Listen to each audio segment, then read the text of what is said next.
ఇవాళ మన రెసిపీ వచ్చేసి క్రిస్పీగా ఫిష్ ఫ్రై. ఫిష్ తినని వాళ్ళైనా సరే ఇలా చేసి పెడితే తప్పకుండా తినాల్సిందే.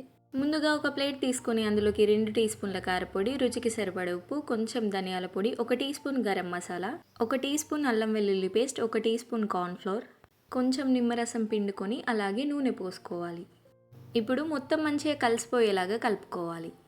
మీ దగ్గర కార్న్‌ఫ్లోర్ లేకపోతే బియ్య పిండి లేదా మైదా పిండి వేసుకున్నా బాగుంటుంది. మొత్తం మంచిగా కలుపుకున్న తర్వాత ఇప్పుడు ఇందులోకి ఫిష్ ముక్కల్ని వేసుకుని కలుపుకోవాలి. కార్న్‌ఫ్లోర్ లేదా బియ్య పిండి వేయడం ద్వారా ఫిష్ ఫ్రై చేసినప్పుడు క్రిస్పీగా వస్తుంది.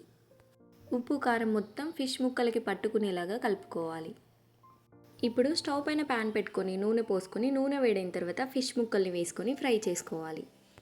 మంటను మీడియం ఫ్లేమ్లో పెట్టి 2 వైపులా మంచిగా ఫ్రై చేసుకోవాలి.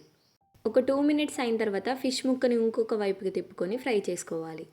మీడియం ఫ్లేమ్లో పెట్టి ఫిష్ లోపల వరకే కుక్ అయ్యేలాగా మంచిగా ఫ్రై చేసుకోవాలి. అప్పుడే టేస్ట్ చాలా బాగుంటుంది.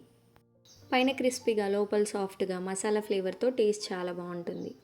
ఫిష్ మంచిగా ఫ్రై అయిన తర్వాత కొంచెం కరివేపాకు వేసుకొని ఫ్రై చేసుకోవాలి. ఒక 2 మినిట్స్ పాటు కరివేపాకును మంచిగా ఫ్రై చేసుకోవాలి. ఫిష్ ఫ్రైలో కరివేపాకు వేయడం ద్వారా కరివేపాకు ఫ్లేవర్ వస్తుంది, టేస్ట్ చాలా బాగుంటుంది. అంతే, ఫిష్ ఫ్రై రెడీ.